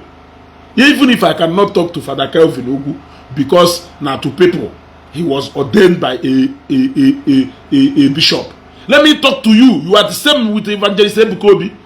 Nothing different from you and Evangelist Ebukobi. So since they have given us power to insult those who are not ordained by a bishop, let me talk to you. Let me feel free to talk to you. Yes, even when I am not even when I am not I have not been given the opportunity to talk to Father Kelvin, because they believe and yet they are telling you that there is nothing spiritual about Christianity, and yet they are keeping a man above every other people by the mere fact that a fellow human being, and yet you are telling me that there is nothing spiritual about that name, Christianity. If you can keep a man above every other person, free from criticism, free from insult, because na another man, because of the akanisi, anointed here, or they know ye, spiritually, may or stand there out from every other human being out there. It's no holy koliko we na abo for dunisi. Abamono, you will remove the roof over that house that is giving you shelter. You will come back again and cry foul. That is what some of you are doing, but you don't know. Manishe ne buko biki ina eme. Onya problem. Ishe no Jeremiah ki ina eme. Eje munwa na baptism. Ebe last month or so, I watched keenly usoro niile ejiwe usoro baptism ntresi we gosi mmiri we wolu mmiri a we me nwa baptism. By ime nwa baptism, I believe na the spiritual implication is that na sashapo na nwa mmehie ejiwe mu ye maka na ekwu na atụrụ ime anyị n'ime mmehie. Father Oloma na-eme baptism, Verydarkman na-eme baptism. The spiritual implication of baptism wo ka ewolu mmiri ahụ agọziri agọzi wee sachapụ anyị njọ eji wee mụọ anyị wee nnabata anyị n'ime Christ. That is the first ọmụmụ amụrụ before wee gwa na amụwori ọzọ. You see, they believed it, yet the baptism is done physical, but there is spiritual part of that physical exercise. How believable, eh? Holy Communion is administered physically with the physical things made by man. Yet they believed that there was spiritual implication to that Holy Communion. What is so special in Ebukobi? Why is it that Ebukobi cannot keep mass? Yes, the Catholic and the father priest keeps talking about keeping mass. And I ask, if there is nothing spiritual about Christianity, if there is nothing powerful behind Christianity, what is so special in keeping mass that Ebukobi as a human being cannot keep mass? I am asking you, if it is just carnal, that is just to keep mass. Why can't I keep mass? Why can't Kobe keep mass? Why can't Jeremiah keep mass? Why can't Ebube Monso keep mass? And yeah, Ebube Monso he keep mass because no a Catholic priest call. I am asking you. You will over that building that is sheltering you. It is only when you have succeeded in removing that roof ignorantly, that is when you will understand that not this particular roof will shelter. You people should stop getting excited over nothing. You are destroying yourself. You are not destroying me. You are destroying yourself. Or when can you destroy? You are an in-house enemy of yourself. You are an in-house enemy of yourself. Everything about Christianity, from that name Christianity to the end, is about spirituality. And we have always believed in power. Yes. We have always believed that there is power. Now for Jesus, that is why at the end of the day, you pray in the name of Jesus. Let me ask Father Angelo again. As a Catholic priest, or neither make confession, or neither preside over confession, I want to ask you again, what is the spiritual implication of people coming physically to you as a priest to come and confess their sins to you, and at the end of that confession you will either give them penance or what, or tell them that they should go, that they have been forgiven by that spiritual being, not somewhere? What is the spiritual implication? Is it just carnal? Do people just come to confession to come and talk to you and go? Are you telling me that there is nothing spiritual that is happening behind that physical exercise that has been done? Or is it just to fulfill all righteousness? Because who may make Jesus Christ say in a men na yewu God chukwu afanya had so unu emego ha odoka had so useless, odoka had so powerless, odoka na he possess or any atom of power. They can't do anything. They are just there ceremoniously. And I am asking you, what made you to believe that that person has been forgiven? Is it by yourself that you are acting upon giving that person penance? I am asking you because I want you to answer. If you don't hear from God, you don't hear from God. Because some of you know 100% against prophecy.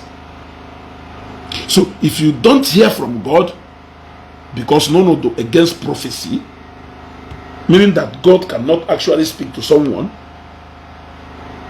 how did God communicate to you the penance in your own? And who told you that that person has been forgiven? I will further ask you a question again. You don't believe in spirituality, especially Father Angelo.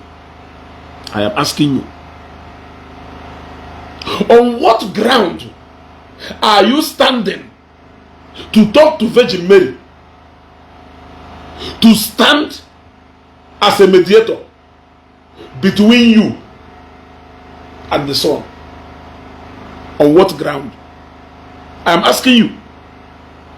Is it not by spiritual implication, all those exercises, apart from the ones we are saying physically, is every other part not meant to be spiritual? Is there no power? How can you tell me that Virgin Mary can hear you? That Virgin Mary can actually talk to Jesus Christ, and Jesus Christ in turn will talk to his Father? Is it by physical means, or is it by spiritual means? I repeat, if you remove that roof over your head,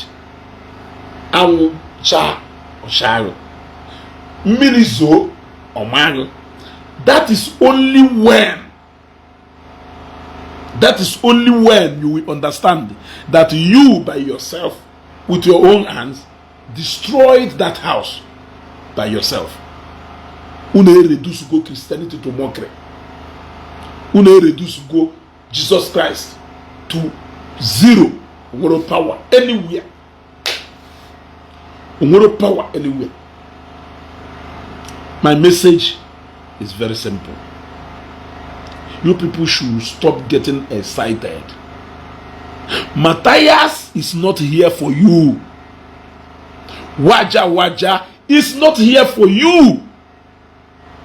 Here, the Right of Africa is not here for you. All these guys are not here for you. All these people are 100% against you, and they will not even wait at anything to put you inside the box and make sure that no harm will the people put a final nail na that coffin. So it sure keep entertaining people who are in different directions with you. The end will justify the means. Allow them to be quoting you. Enjoy when they quote you to fight Christians. Enjoy when they quote you to fight your fellow pastor. Keep enjoying it.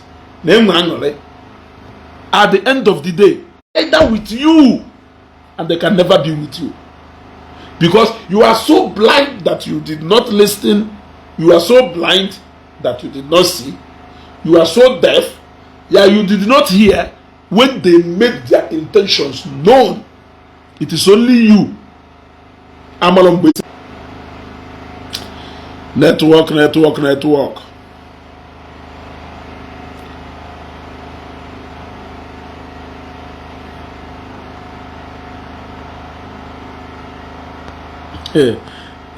Ndoka message ya na kogo message ya fu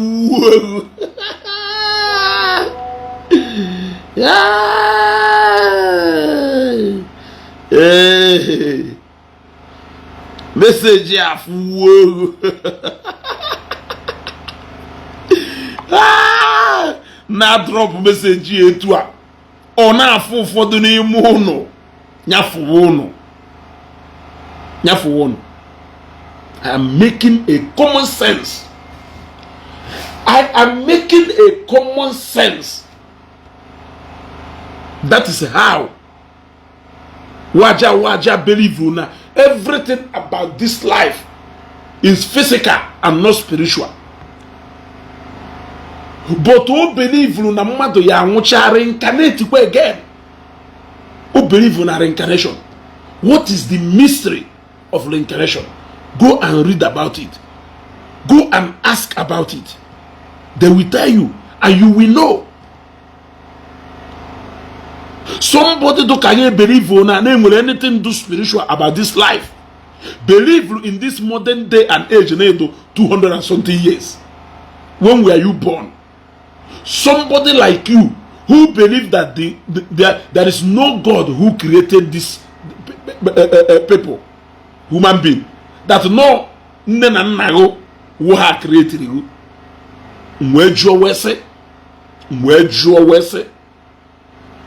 Since you know nne who created you, which other parents monogo mwebialo one kiss zebialo bianke mwebialo before this your actual parents created oketa we create you? I am asking, and I think I want somebody to actually answer this question. You believe in reincarnation?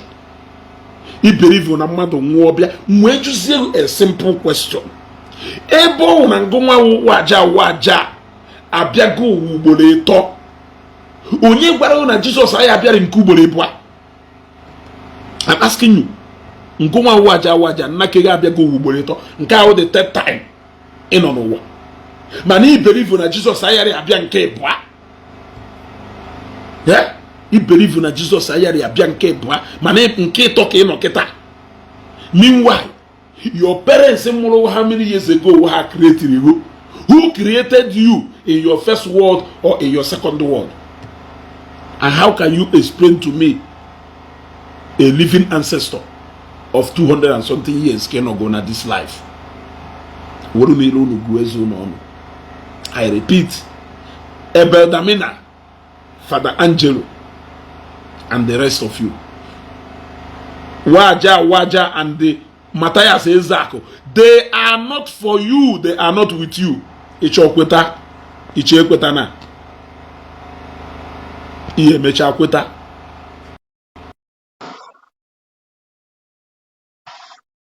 Iyemechakweta.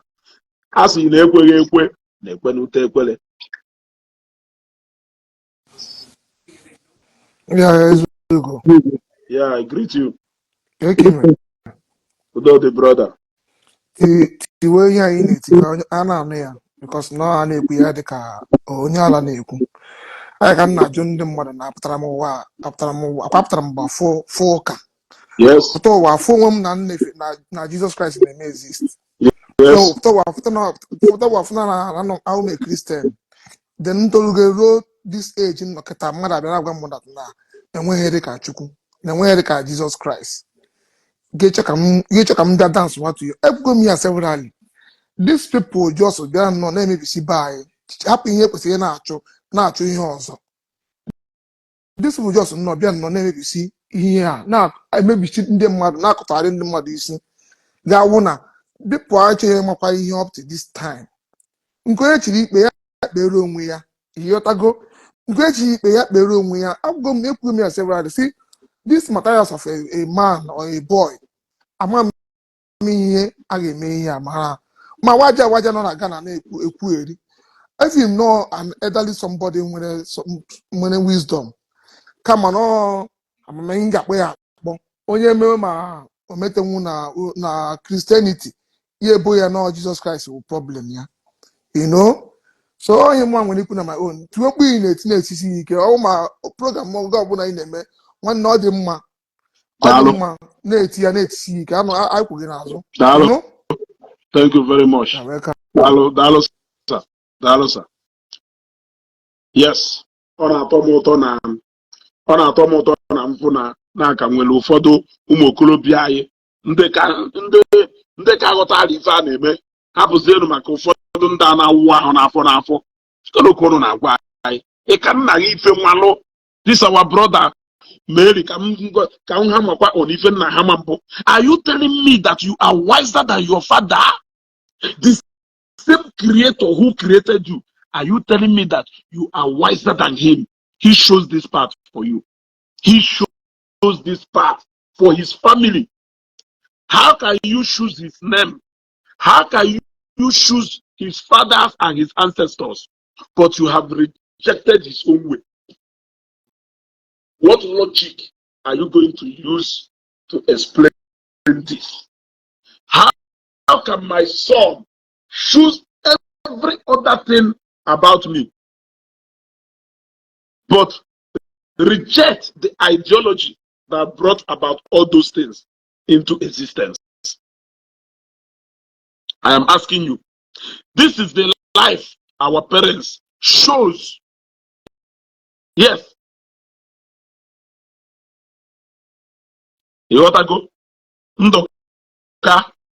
For the sake of even Neku, I will not reduce you to zero. You know, I have a special way of reducing people like you to zero. And when I start, you will run like into Mama 3 girls. Some of you are going on my program because no, you have been exhibit your ignorance and the moment things go no Japan Obalaka,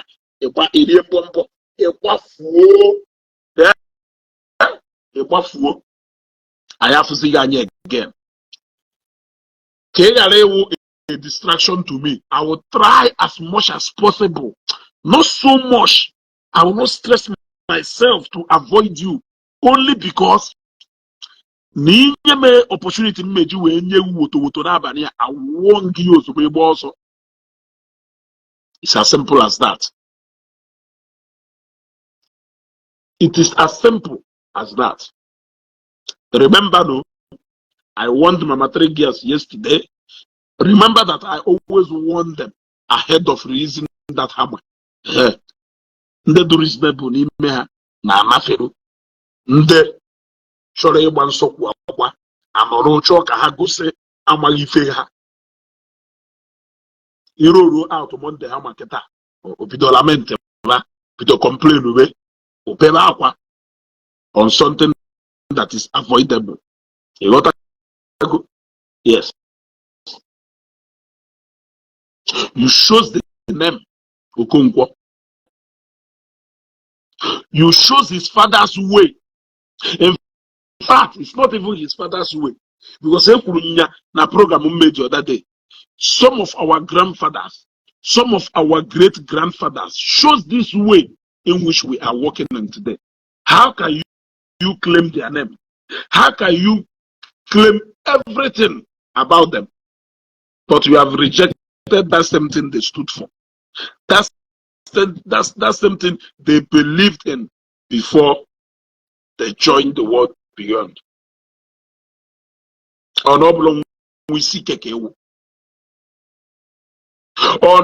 Onoblong osaka kewu. Osaka kewu. Yes.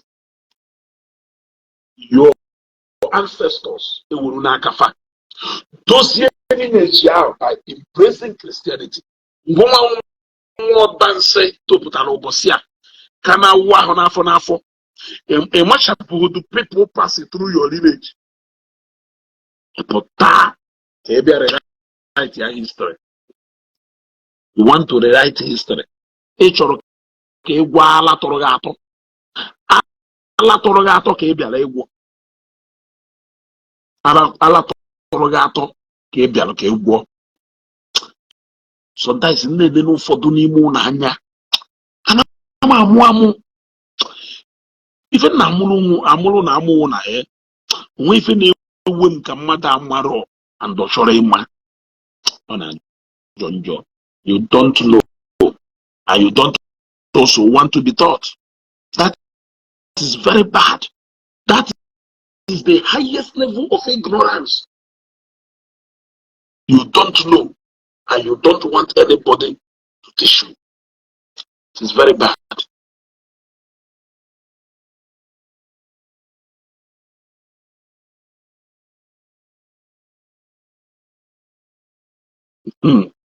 Okay. How about you say wanna fake? How about you say wanna fake viewers ever? How about you say wanna fake viewers ever? And I'm a phone. Dico, let's send the like and love. Let's send the like and love. Franco Olabi, I said it here. A priest that we pray over bread and wine and tell you it's body and blood of Jesus, but we want you not to believe in spiritual things. Shame!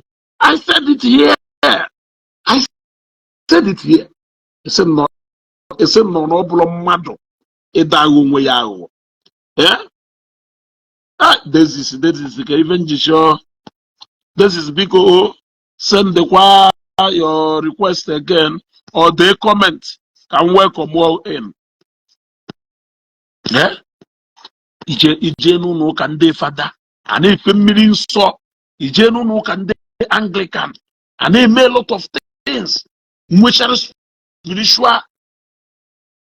Onye mukwa nwa okporokwa nwa ejekwa n'ụka emekwa baptism na mmiri kwa ka eji wee mekwa baptism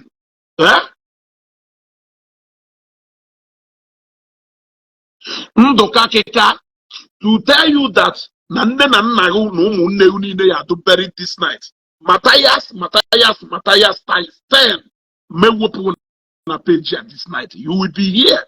Here anọ na page n'abalị a na-esusugharị na-emumugharị. Yes.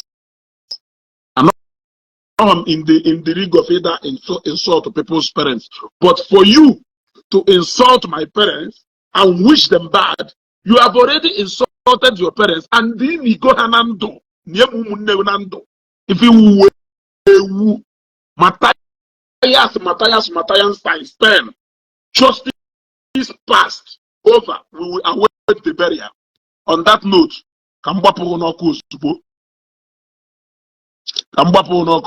feel free to invite us to the burial. I will come. Oh, Ibagoso. Okay. Ijinaka delete see a comment.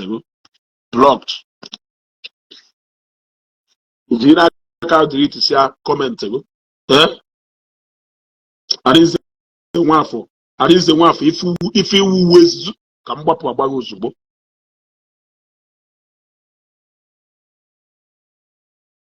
Kamgbapu agbago ozugbo. Kamgbapu agbago ozugbo. This is animal. I talk about this empire in, but okay. Kelebe commented this is kanna chokunu keta. Okay, can see through comment. Hey, now this is again na comment. Go show me maybe Messi Bobata go. Oh, is it in the program? But again, oh, now any to go na program. I need to keep here. May I get here go see maybe Messi Bobata. Only when you get exit the program, Batagua. You other go. Even if I go see my back, it's not showing me anywhere mess where Bobata. Even when you get exit here the program, Batagua here again. You other go. Ndokaki Kasri. If I hear you call Matthias' name this evening, both you, both your wife, both your mother, both your father, all of you will buy this night. Where return where back to him. Ufu feke no eba. Ufu feke no eba ndeche na mberi ine hanya n'ihu. Pote biasem look at